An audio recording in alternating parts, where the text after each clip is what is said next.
Hello and welcome to another video. Today we have the Rimuru Tempest figure from Reincarnated as a Slime.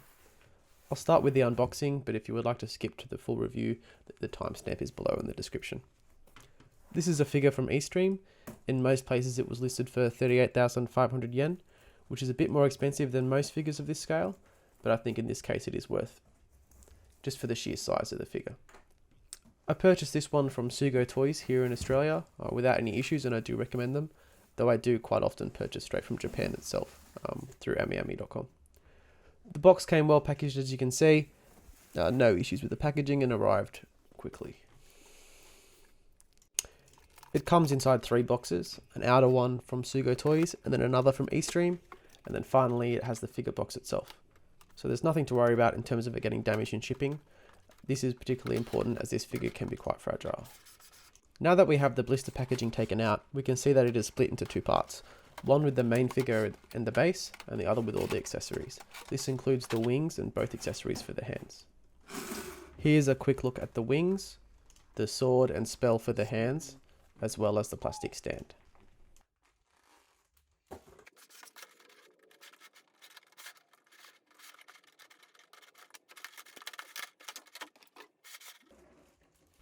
The main packaging contains the base, which comes with a plastic piece covering it, as well as bits of foam in between the lightning pieces.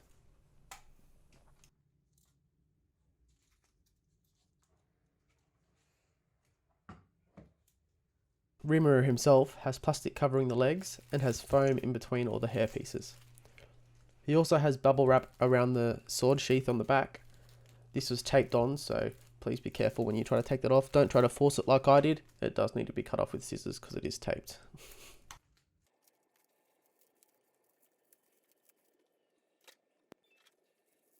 The second part of the packaging has everything well secured again, with the sword in hand in a plastic piece, the second hand with a spell in another, and then we have the wings, which are also separately put together in this section. The last thing here is the plastic stand, which should help the figure stay upright.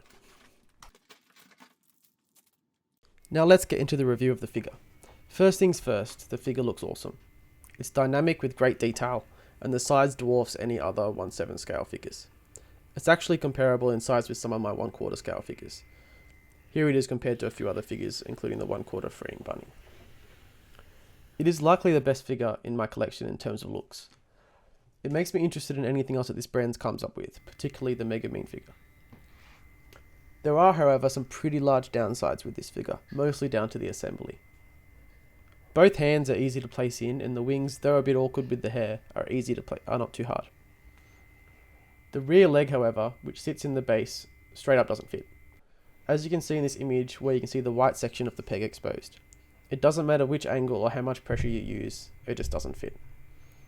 This is the best I could get it, and though he still does stand, it is fragile and he can easily fall if knocked. This also means that the plastic stand on the front doesn't rest properly either. Now this to me isn't a deal breaker, but it is a bit sketchy. Once it's placed on a shelf, you can't notice, but it does mean you need to be careful when moving it around. This makes it a tricky recommendation, because on one hand it looks awesome, it's well sculpted and painted, but the quality control on the assembly really isn't good enough for me to recommend it to others.